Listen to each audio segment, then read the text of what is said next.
Praise the lord. ఒక చిన్న story చెప్తున్నాను. ఒకరోజు ఒక అమ్మాయి కూర్చొని చీకటిలో ఏడుస్తూ ఉంది. అప్పుడు చీకటి అడిగింది, ఎప్పుడు ఎందుకని నువ్వు నాతో ఉన్నప్పుడు ఏడుస్తావు? పగలంతా నవ్వుతూ సంతోషంగా ఉంటున్నావు కదా అని. అప్పుడు ఆ అమ్మాయి చెప్పిందంట, పగలంతా నేను అందరితో నటిస్తాను, నీ దగ్గర మాత్రమే నేను నిజాయితీగా ఉంటున్నాను. పగలు జీవితం అంతా నటించటమే. ఆఫీస్లో నటించాలి, ఇంటిలో నటించాలి, స్నేహితులతో నటించాలి, కుటుంబంతో నటించాలి అని అమ్మాయి చెప్పిందంట. అప్పుడు చీకటి అడిగిందంట, మరి నాతో మాత్రం ఎందుకని నటించవు? నువ్వు నీలాగే ఎందుకుంటున్నావు? నాకు నిన్ను చూస్తే చాలా బాధ అనిపిస్తుంది తెలుసా అన్నంట. అప్పుడు ఆ అమ్మాయి చెప్పిందంట, వెలుతురులో ఉన్నప్పుడు నా మొహ కవలికలను బట్టి అందరికీ నా బాధ కనబడిపోతుంది. అందుకే వాళ్ళందరికీ ఎదుట నేను నవ్వుతూ ఉంటాను. నీ దగ్గర నా మొహ కవలికలు తెలియవు, అందుకే నీతో నిజాయితీగా ఉంటాను అని చెప్పిందంట. అప్పుడు ఆ చీకటి అడిగిందంట, ఎందుకు నన్ను చూస్తే అందరికీ భయం? నేను మీలాగే కదా, ఒక నీడను కదా, నన్ను చూస్తే భయపడతారెందుకు? వెలుతురు ఎలాగో దేవుడు చీకటిని కూడా అలాగే చేశాడు కదా, వెలుతురుకున్నంత యోగ్యత నాకెందుకు లేదు అని అమ్మాయిని అడిగిందంట. వెంటనే అమ్మాయి చెప్పిందంట, నీకు తెలుసో లేదో, వెలుతురులో ఉన్న వారంతా నటించేవారే, చీకటిలో నీ దగ్గర ఉన్న వారంతా నిజాయితీగా ఉన్నవారే. బాధ వస్తే చీకటిలో ఏడుస్తారు, చనిపోవాలన్నా చీకటిలోనే ఎక్కువ మంది చనిపోతూ ఉంటారు.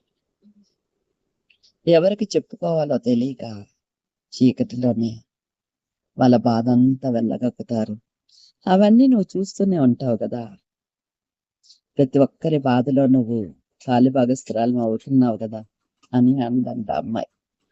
అప్పుడు చీకటి చెప్పిందంట, నువ్వు చెప్పేది నిజమే, నేను కూడా చీకటిని, నన్ను ఎవ్వరూ గౌరవించరు, నన్ను అందరూ తిడతారు అని నేను కూడా ఏడుస్తూనే ఉంటాను తెలుసా అని చీకటి అంటుంటారు. అమ్మాయి ఆశ్చర్యపోయిందంట, నీకేం బాధలుంటాయి?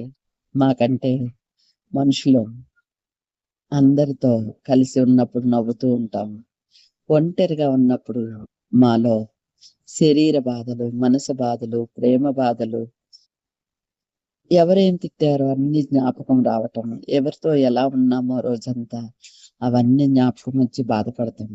నీకేం బాధలుంటాయంటే, నేను చీకటిని కదా, అందరూ నన్ను సైతాన్ అంటారు, కానీ దేవుడు వెలుగుని చీకటిని చేసినప్పుడు సైతాన్గా నన్ను పుట్టించలేదు కదా, సైతాను అంటే దేవదూతలో ఒకటి కదా, మరి నన్నెందుకు సైతాన్ అంటారు అని చీకటి ప్రశ్నించినప్పుడు అమ్మాయి చెప్పిందంట,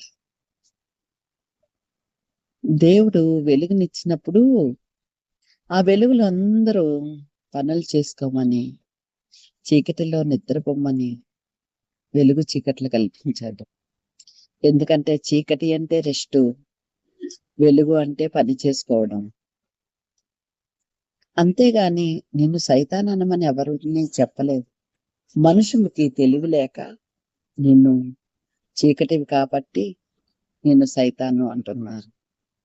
నిజానికి నువ్వు మమ్మల్ని వెంటాడే నీడవి, మా తోడుగా వచ్చే నీడవి. మేము ఎక్కడికి వెళ్ళినా, వెల్లుతూరులోకి వెళ్ళినా కూడా నువ్వు మా వెనకే ఉంటావు, ఎప్పుడు నువ్వు మా వెన్నుదండుగా ఉంటావు అని చీకటిని అమ్మాయి పొగిడిందంట. అప్పుడు చీకటి చెప్పిందంట, ఇంతవరకు నన్ను ఎవరు పొగడలేదు, నువ్వు నన్ను పొగుడుతుంటే నాకు చాలా సంతోషంగా ఉంది. ఇక నుండి నేను సైతానని ఎవరైనా తిట్టినా నేను బాధపడను.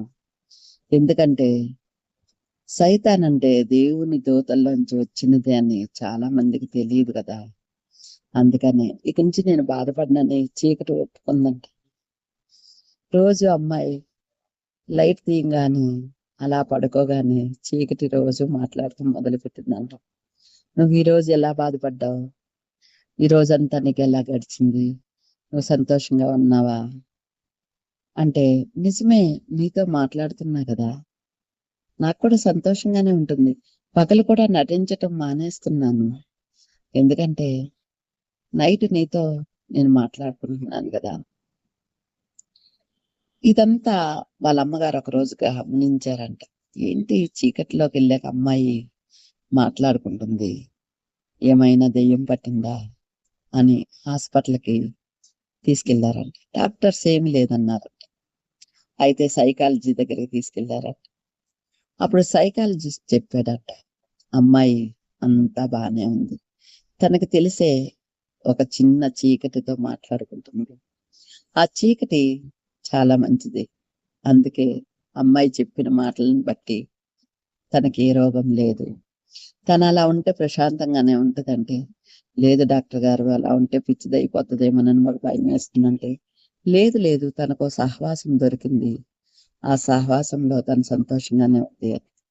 ఇప్పుడు చెప్పండి, చీకటి మనం ఎన్నంటే ఉంటుంది, మనం ఎక్కడికి వెళ్ళినా ఎన్నంటే ఉంటుంది, కానీ అది చెడ్డది అని మనం నిర్ణయించకూడదు.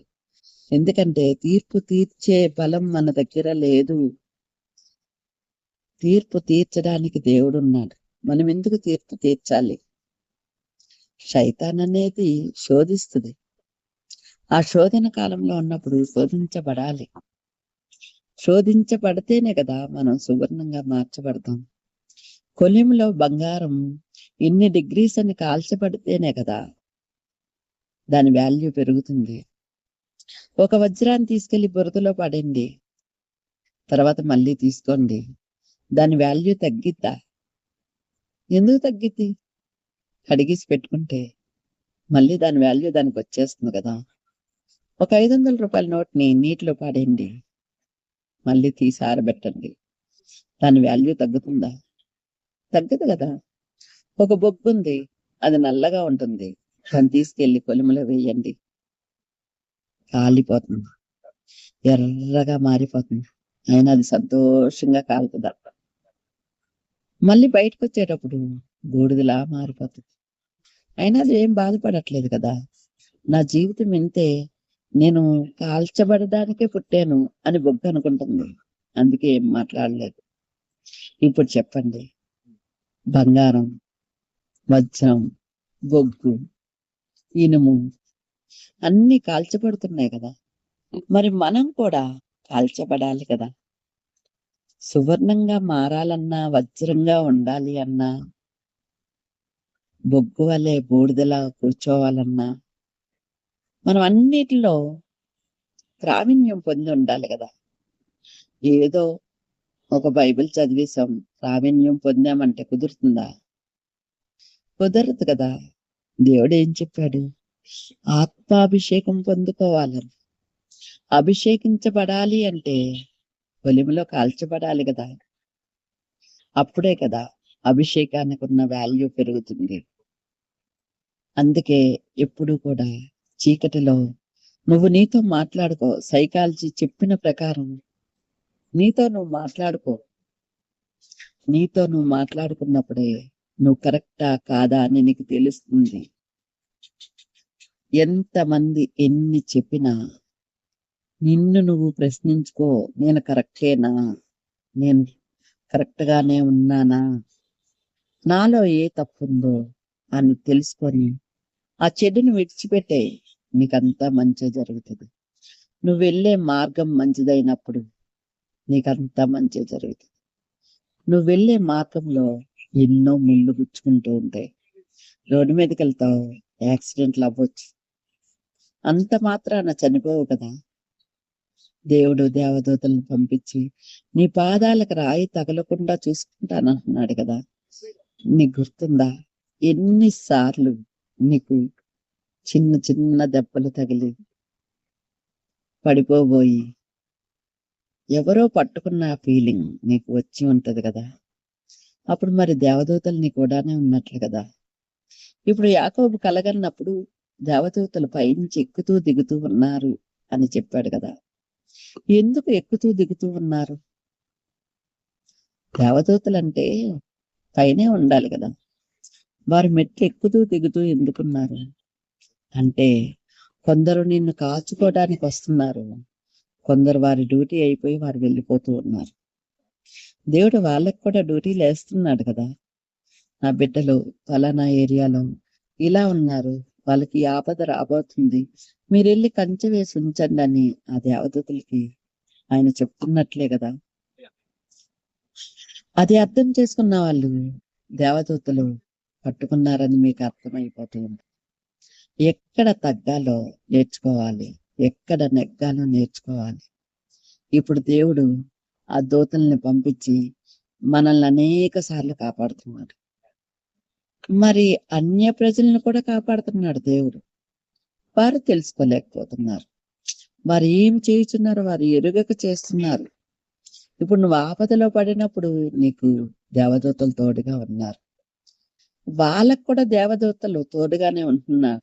ఎందుకంటే ఎప్పటికైనా మారతారు అని, ఎప్పటికైనా క్రీస్తుని అంగీకరిస్తారు, ప్రతి మోకాలు క్రీస్తు ఎదుట వంగలసిందే అని దేవదూతలకు తెలుసు కాబట్టి స్తుతిస్తూనే మనల్ని పట్టుకుంటున్నారు. మనం ఎన్నిసార్లు ఆపదలో పడుతున్నాం కదా, ఎన్నిసార్లు ఎక్కడెక్కడో చిక్కుల్లో పడిపోతూ ఉంటాం కదా. మనకి మనం తప్పుదం చేస్తాం చూసారా, అప్పుడు బయటకు రాలేం. తండ్రి ఈ తప్పు నేను చేశాను క్షమించండి అనగానే దేవదూతను పంపించి అది ఆ ఇరుకులో పడకుండా పట్టుకోండి నా బిడ్డని అని చెప్తాడు. వెంటనే మనం పడిపోయాము అనుకునే స్థితిలో వెంటనే ధైర్యం తెచ్చుకొని మనం పైకి వస్తాం. ఇది ఎలా జరిగింది అని ప్రశ్నించే హక్కు మనకు లేదు. ఇది ఎలా జరుగుతుంది అనుకోవడానికి మనకు తెలియదు. మనం నిత్యము, నిజానికి నిత్యము మనం ఎలా ఉండాలో నేర్చుకోవాలి. మనలో చాలా లోపాలు ఉండొచ్చు, సరి చేసుకోవాలి. ఇలా నిత్యము మనం మాట్లాడుకుంటే దేవుని మాటలు చాలా ఉంటాయి. ఆదరించేవారు కొందరే ఉంటారు, అభిమానించేవారు కొందరే ఉంటారు, తిట్టేవారు చాలా మంది ఉంటారు. ఫ్రెండ్షిప్ చేస్తామంటే ఫ్రెండ్ ఆపదలో ఉన్నప్పుడు ఆదుకోవటం, తర్వాత విడిచిపెడతాం కాదు. ఆపదలో ఉన్నప్పుడు ఆదుకోవాలి, లేదా స్నేహాన్ని మంచి వాల్యూ ఇవ్వాలి. దేవుడు మనల్ని స్నేహిస్తున్నాడు, ఆయన ఎన్నడూ విడిచిపెట్టట్లే. మనం చాలా సార్లు ఆయన చెయ్యి వదిలేస్తున్నాం. ఇక నుండి మీరు ఎప్పుడైనా ప్రార్థన చేసుకునేటప్పుడు, తండ్రి నేను నీ చెయ్యి పట్టుకోలేను కాబట్టి నీవు నా చెయ్యి పట్టుకొని ఉండయ్యా, నేను పడిపోకుండా ఉంటాను. ఇదిగో ఈ తప్పిదంలో నేను పడ్డాను, నన్ను లేవనెత్తయ్యా. ఇదిగో ఇది జరగకూడదు జరిగిపోయింది, దీని నుండి నేను బయటపడాలయ్యా అని మనం ప్రార్థన చేసుకుంటే ఆయన హస్తం, దక్షిణ హస్తంతో మన చేయి పట్టుకొని ప్రతి క్షణం ఆదరిస్తారు. అవునంటారా కాదంటారా? ఫ్రెండ్స్, మన రోజు మాట్లాడుకున్నాం. మీతో నేను మాట్లాడుతూ ఉంటే నాకు చాలా సంతోషంగా ఉంది. చాలా విషయాలు నేను కూడా నేర్చుకుంటున్నా. నేను ఇలా చెప్పడానికి ఎలా చెప్తున్నానో నాకు కూడా తెలీదు. చిన్నప్పటి నుంచి చిన్న చిన్న కథలు చదివాను గాని దేవుని మాటలు చెప్పేంత యోగ్యత నాకు లేదు. అయినా సరే దేవుడే నాతో పలికిస్తున్నాడేమో. నాకు అప్పుడప్పుడు కన్నీళ్ళు వస్తూ ఉంటాయి స్టోరీస్ చెప్పేటప్పుడు. నా తప్పులు కూడా నాకు గమనించుకుంటూ ఉంటాను. Thank you friends.